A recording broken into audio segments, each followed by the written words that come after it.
Dear students, Assalamu alaikum wa rahmatullahi wa barakatuh. Welcome back to our sessions with the subject Human Resource Management. Today we will talk about the interviewing as a process in the functions, within the functions of Human Resource Management. So interviewing candidates is one of the most important issues when it comes to selecting qualified employees. The problems that we need to discuss here is that sometimes you might choose the wrong person, not because of the job analysis we've come up with, but because of the process of interviewing the candidates. And that's why we will talk about candidates. So we will have the following objectives, inshallah.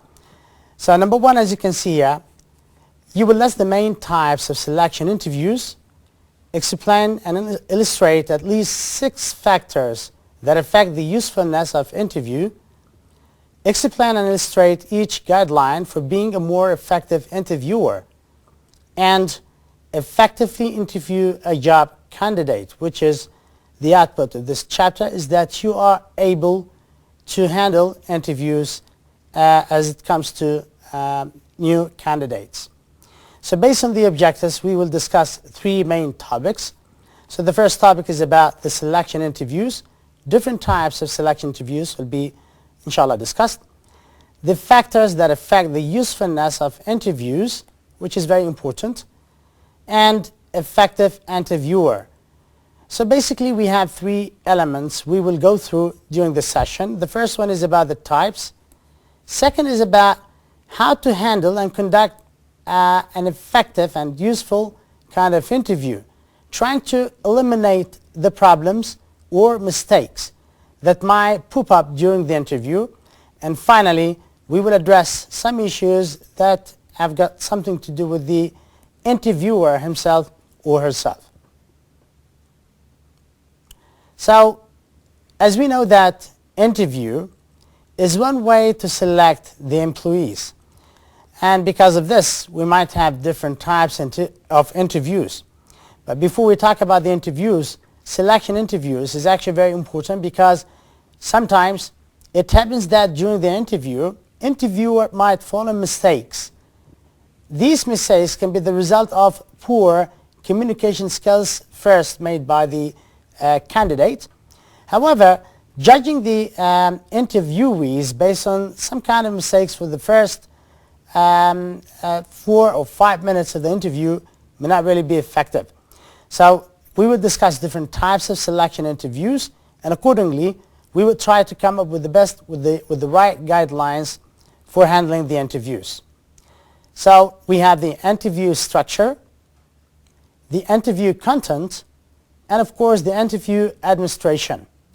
So as we said before, the structure of the interview as for the type, the content of the interview as for the question that you would like to address to the candidate, the kind of information you would like to get from the candidates, and of course the order.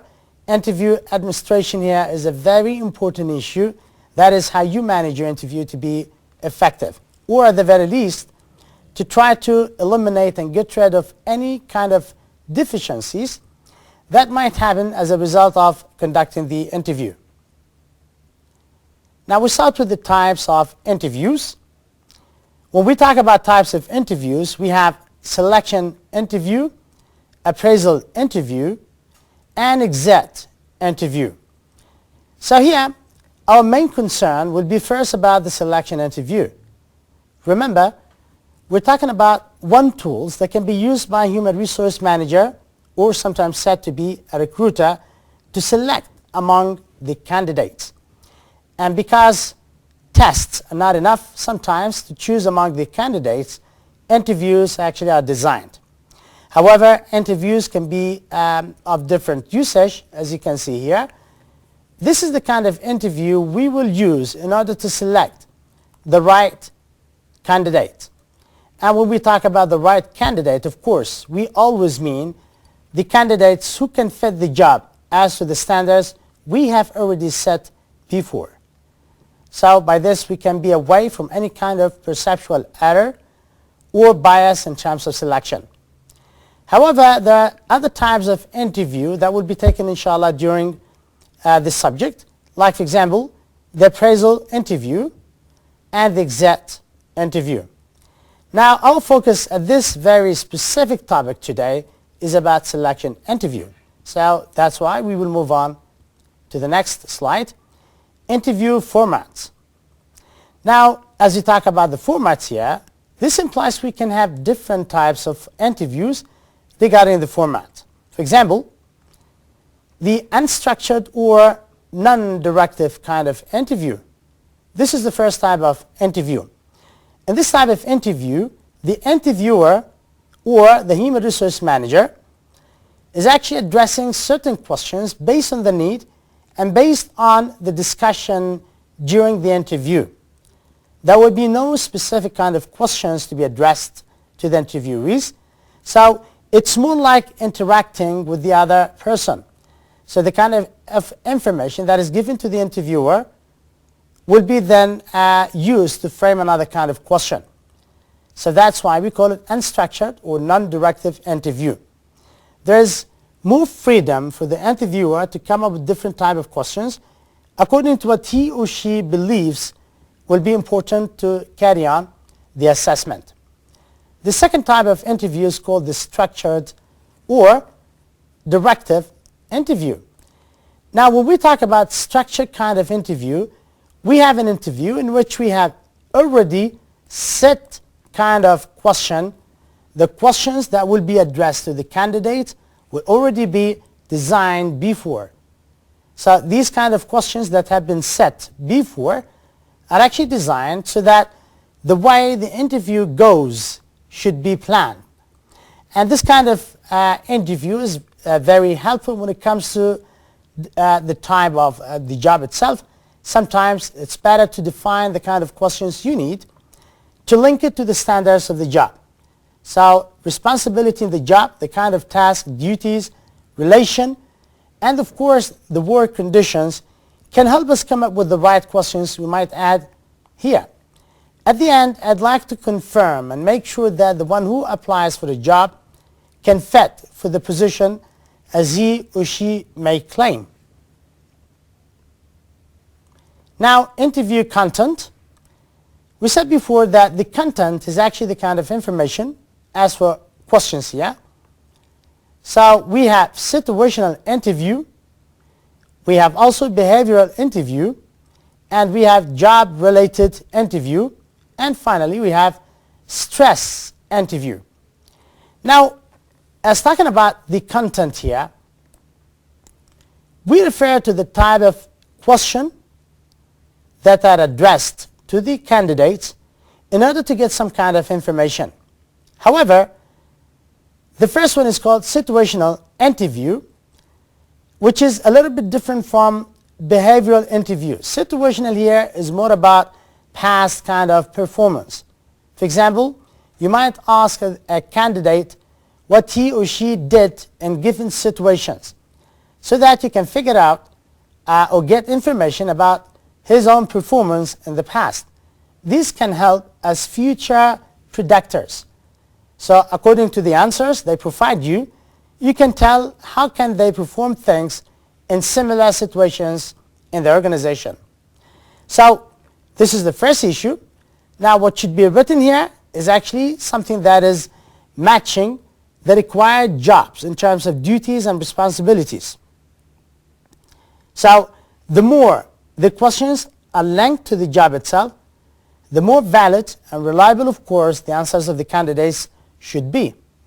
Now the second type of question is called behavioral interviews.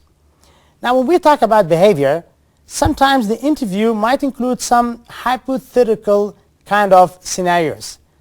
It's a scenario that has not yet happened in the organization, but you put the scenario to see how this candidate will react. So for example, we might talk about a drop in the sales because of a given reason, and then you ask the candidates how he or she might deal with this problem should this candidate is actually applying for a job relevant to the marketing department. So again, this is hypothetical, which is about the future. What would you do if? The third type of interview is called job-related interview. This is more specific about the tasks. So you have like 6 or 7 kind of tasks in a job. So you link the questions directly to these tasks. And the last one is called stress interview. Now when we talk about stress here, we know that some kind of jobs actually have like a different kind of nature. So the more you deal with customers, if there's like a direct contact with the customers, this requires you to deal in a proper way. So psychologically, the interviewer might want to stimulate and provoke the candidates to see to what extent he can react to such provoking questions. Now these kind of questions can be very important when we talk about the kind of job that requires patience, for example, or requires somebody to go calm, not to be agitated easily. So that's why some companies might add 1 or 2 questions to one of these interviews as stress motivators, or stimulators here. So the means of which is that to measure the reaction of the candidates, to figure out the honesty of the candidates, or to spot out future predators.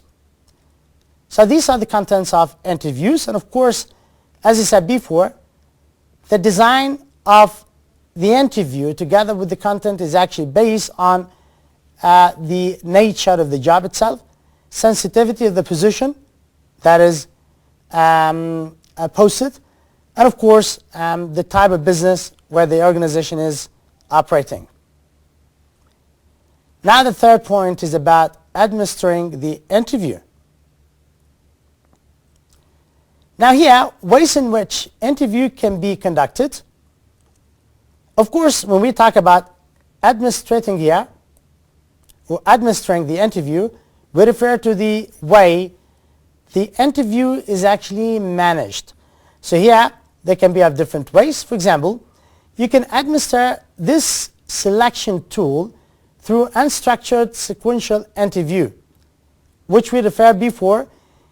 The interview goes on according to the answers of the candidates. So if the answer somehow implies an importance to raise another question, then the interviewer will ask that question. So that's why we say sequential interview here, and of course structured sequential interview, which is already set.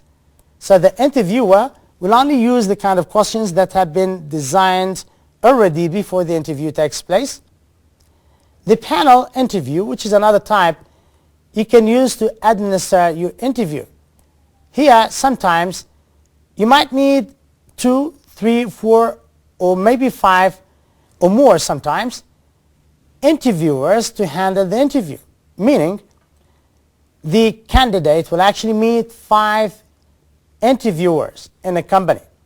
So let's assume that the job that is posted is high-ranking kind of position in the company, like the executive manager or marketing manager. In this example, it might be recommended that the people interviewing this candidate are more than 2 or 3. So they can address different questions which have got something to do with the job. Now, such high positions in a company will affect the overall business in general. So that's why it might be wise to bring different individuals as a panel in the interview to address different questions that can help in evaluating the candidates. So in a way to select them in the future. We also have phone and video interviews, which can also be used utilizing technology, cutting down on the cost.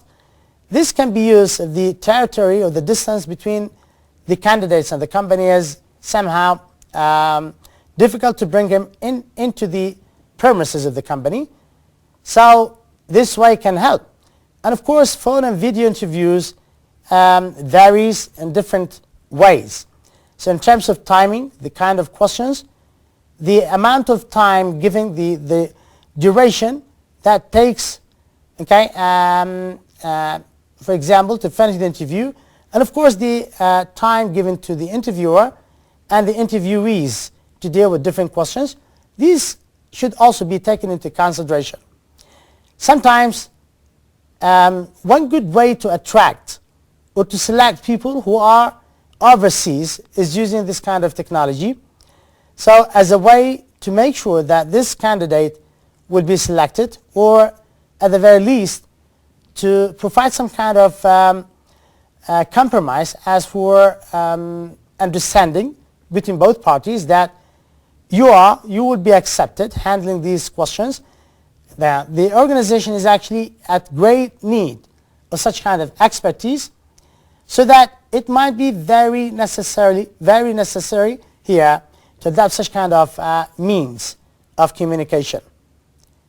But again, as you said before, one disadvantage of such kind of means of interview is that the communication issues.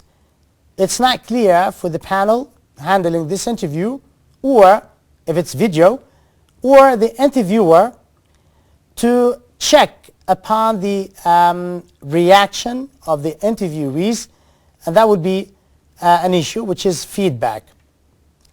Finally, we have the computerized interview. This is a commonly type of interview nowadays that is adopted by companies for specific types of jobs. So for example, if you're talking about clerk works or janitors, for example, sales officer, etc., these kind of jobs can be handled as for interview through already computerized kind of framework referred to as computerized interviews. So the candidates will access or log on to the website of the company and try to fill in the questions that have already been posted to the website of the company itself, and there will be some time so that feedback will be given back to the candidates. We will also have internet assisted interview. This is an online kind of interview which also help companies to go to or address quite comprehensive places, candidates from different geographic areas, trying to somehow target and drag high valuable kind of employees in other countries who already work in other or similar businesses. So internet, of course, is one of the common types of means of communication nowadays, which can also be used as an interview pattern. So by this, companies might really decide on the most appropriate types of interview. So as we go on with the interview or the selection process, the company can suggest, according to the type of position, the need, the urgent need, the expertise, the best type of interview model. Now, what can undermine an interview's usefulness? Now here, when we talk about interview usefulness, we refer to the problem that can happen during the interview. So for example, first impression or snap judgments. Now, it is somehow said that the first impression is the last impression. This might be right, okay, as we talk about behavior. But when it comes to interview, this might be a fatal mistake made by the interviewer. Sometimes the interviewer must create something like the robots, good relation between the candidates and the interviewer in a way to break the ice so that the candidates can feel comfortable, so he or she can open up to the questions. And sometimes being interviewed can get people a lot of problems. Sometimes they can go nervous. They cannot address the questions or answers to the questions properly. So from the first time, we might fall in this mistake, which is about our first impression about the candidates. So enough time should be given to the candidates to explain his or her point of view. Besides, we have the sequential of questions, which can sometimes also be used to either support our first impression or reject it. Another problem is the interviewer's misunderstanding of the job. If you're talking about panel interview where we have different individuals interviewing one candidate, it is of great importance that every single member in this committee or panel to be aware of the job requirements, and that is by going through the job description and job specification. If there is any kind of misunderstanding to the job requirement, the questions will not be addressed properly, even if the questions are designed according to structured interview. The evaluation of the answers will also be inappropriate. Another problem that can happen is called the candidate order or the pressure to hire. The candidate order is a very serious problem, which is something related to our perception. In some textbook, it is referred to as perceptual error. For example, you meet a candidate, you first interview a candidate who is excellent. The second candidate is average. If you compare between both of them, then the average candidate will look to you as a weak one or a poor performer. Why this is not right? It happens because you just compare the high performer with the average who is still good. Same thing if you start with the good one, average, and then the second person to be interviewed is a weak person. So you will consider the average person as excellent while he is not, simply because you compare. So this is another issue that can happen. So the best way to deal with this problem is to stick to the job analysis itself, job description and job specification. We still have another problem, which is the pressure to hire. Sometimes some businesses do not have much time to study and evaluate the other candidates. So they will have to come up with their own decisions as for the candidates. But this kind of decision might be really quite impractical. So the performance of this candidate is not as expected. They could have got way much better choices should they have enough time. So that's another problem that can happen. Also here, nonverbal behavior and impression management. So the body language sometimes, the facial expressions, the vocal characteristics, and the eye contact, these are all issues that can support interviewers' judgment. However, if being interpreted in a wrong way, they will undermine our evaluation to the candidates. So the body language should be studied in a good way. Sometimes some companies might bring experts in this field to come up with the right judgment of candidates. We also have the applicant's personal characteristics. Now this is an issue that can be either positive or negative. For example, a person who is able to communicate in a good way can be really a good choice for the company. However, if you're talking about a given job that requires certain kind of expertise in handling the task, but at the same time, the person applying for this job is not good enough to handle these tasks, but only good when it comes to communication skills or the way he or she deals with the questions, or regarding her or his personal traits, then interviewers in this way will fall in these mistakes. So the applicant's personal characters should only support the job requirements and not only be used as the basic selection tool. And then finally we have the interviewer behavior. Now this is more about the interviewer, the one who is actually conducting the interviews. So one good way to avoid any poor behavior, like for example, going nervous, interrupting the candidates, neglecting different information. So these problems can happen because the interviewer is not actually trained to handle interviews. So one good way to overcome this problem is, of course, through conducting training programs. Now, designing and conducting an effective interview, there are certain tips on how to do that. The first one, of course, is about the structured situational interview. So, for example here, we use either situational questions or behavioral questions that yield high criteria related validities.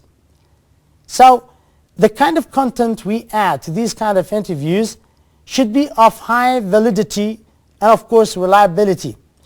And we do that by linking the scenarios that are put here or the hypothetical kind of scenario related to the job that the candidate is applying to. The steps that will be used here, of course, job analysis. Without the information we have from job analysis, we can never evaluate candidates. Or we might use different types of information, especially if we're talking about panel interview. So we will have a lot of clashes in terms of which kind of information we need. So the best way to go systematically is actually the job analysis. Now we have the job description and specification.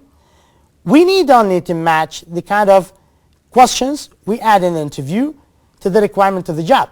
By this we make sure that the information that have been given or is given to the candidate, to the interviewer, is of value. Step 2, we rate the job's main duties. Now we might have like 1, 2, 3, 4, 5 duties. Now which one is of high priority, or which 2 of these duties are the most important ones? We create interview questions according to the importance of these duties and, of course, the other duties.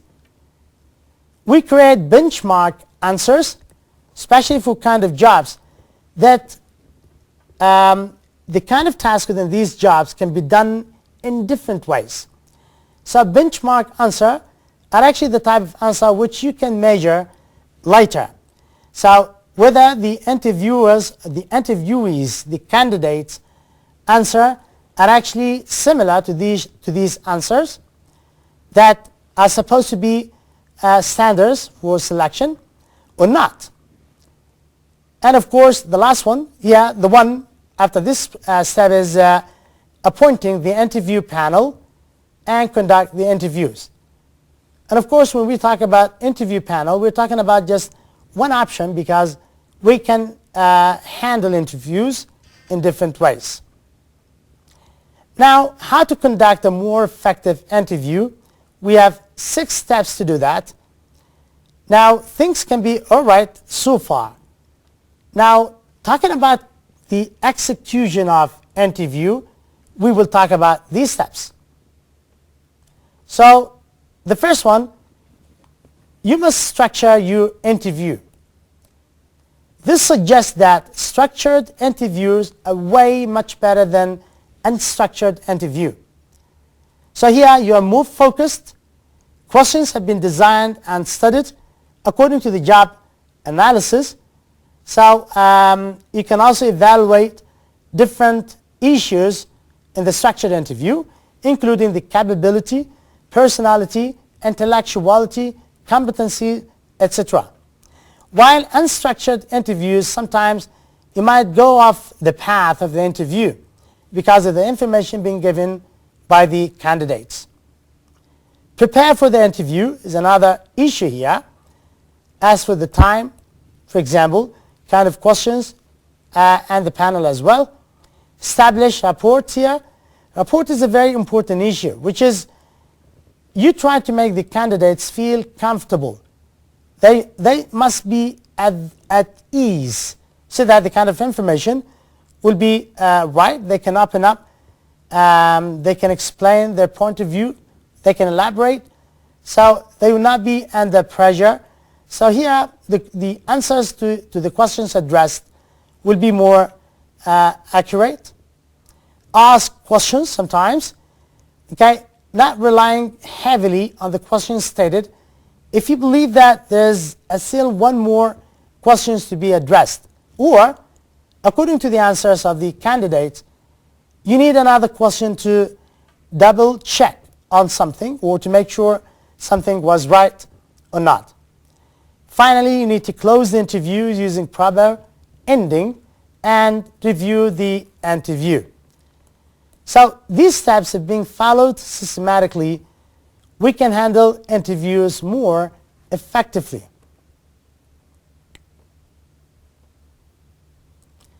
Now, how do we structure the interview? When we talk about structuring the interview, we try to go systematic.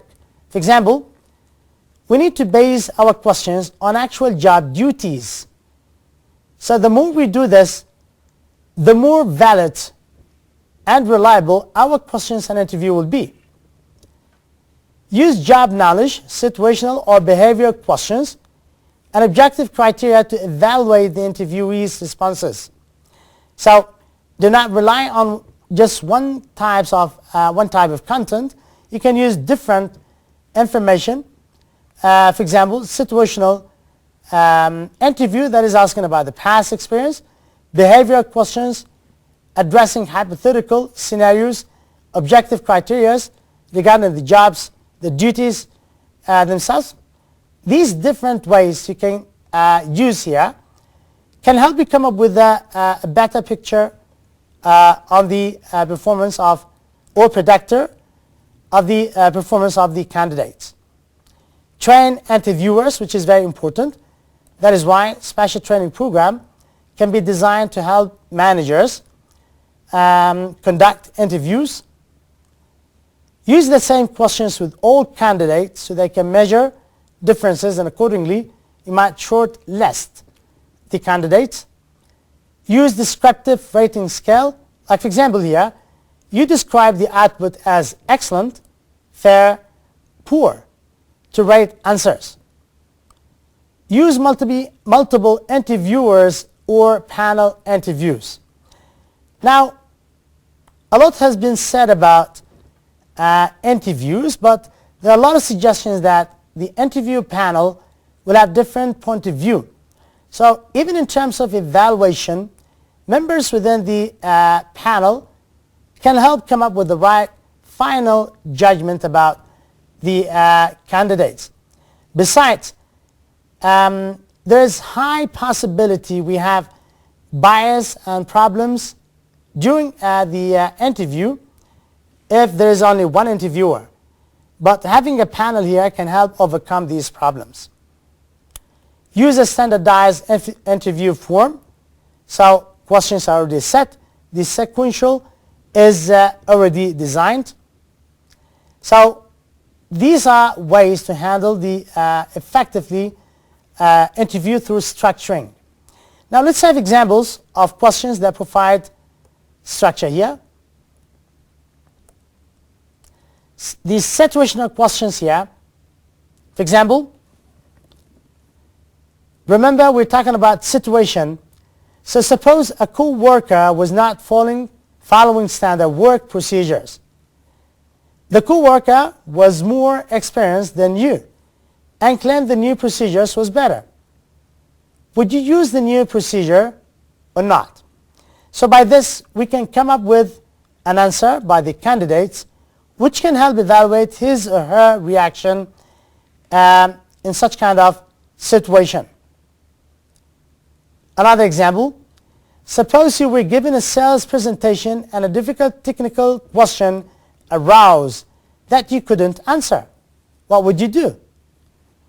Another situation that emphasizes behavior according to that situation. If we're talking about behavior that happened in the past, questions might be like the following.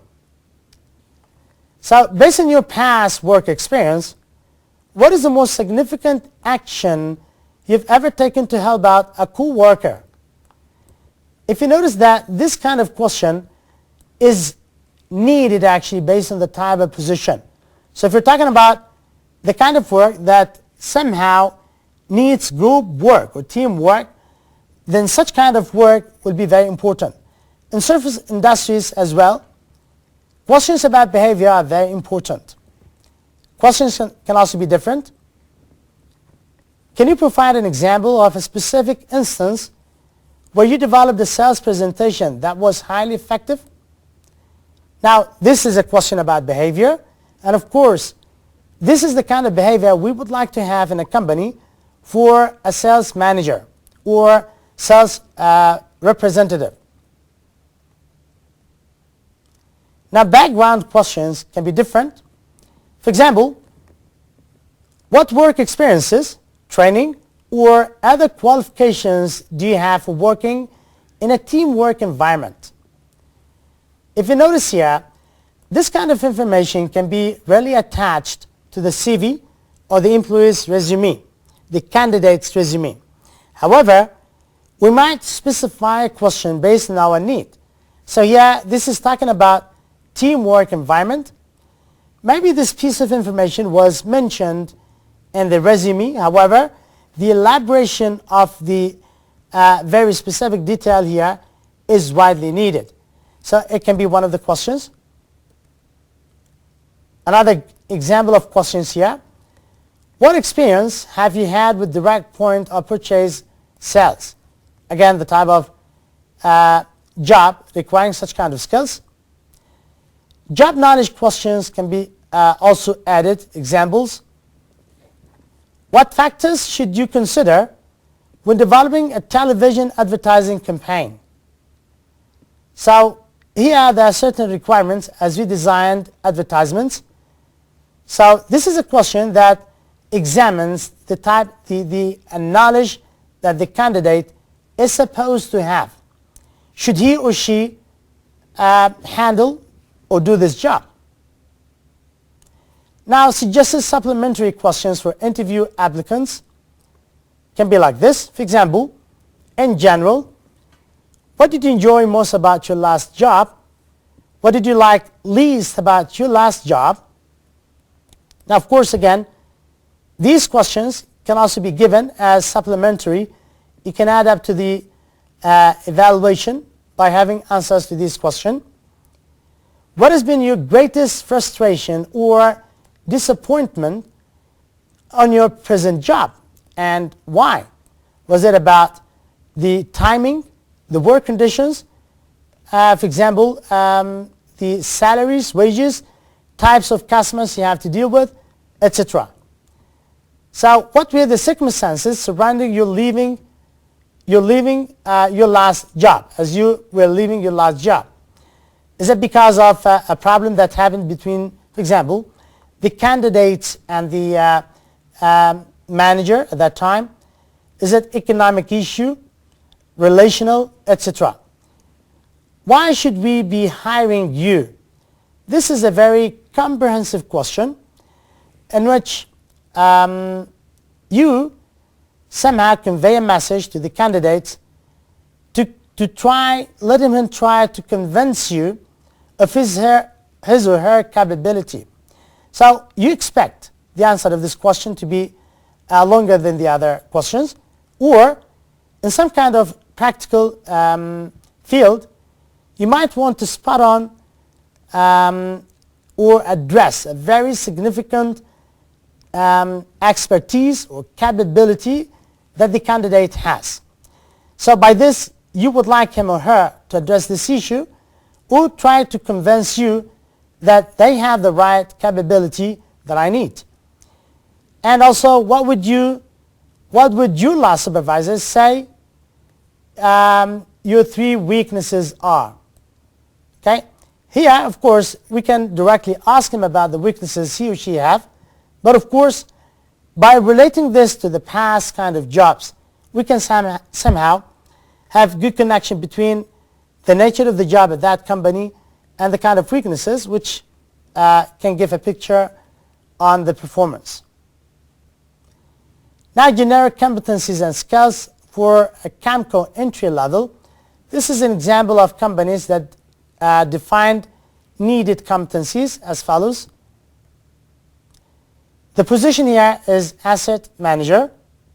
For example, generic competencies, achievement orientation. Now the skills we needed here are computer skills, analytical thinking. Remember, here we're talking about competencies, and competencies are demonstrable features or characteristics that we can only see and measure by performance. While the skills are quite easy to detect here based on capabilities. For example, if we're talking about a technician, then he or she should be able to handle problems, to fix machineries, to deal with devices, so that's easy. But once we're talking about competencies, it's more about leadership, strategizing, time management, crisis management, analyzing, etc. So these are examples of needed competencies. Analytical thinking, like time management, information seeking, business skills and understanding. Now position here other examples like required competencies, achievement orientation. And orientation is a very important issue here. Like use its own specific methods to measuring outcomes against a standard of excellence not imposed by the others. So meaning here you can come up with your own ways that can help you achieve the objectives that have been set by the company or your own. These were all examples on kind of questions you might address the candidates. Other example, analytical thinking, for example, here breaks problem down into smaller pieces. We do this because we need it so that to come up with the right decision.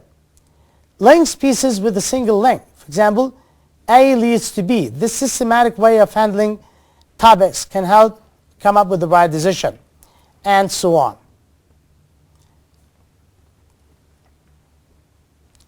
So information seeking is another kind of competencies. For example, investigating the problem or situation beyond routine questioning.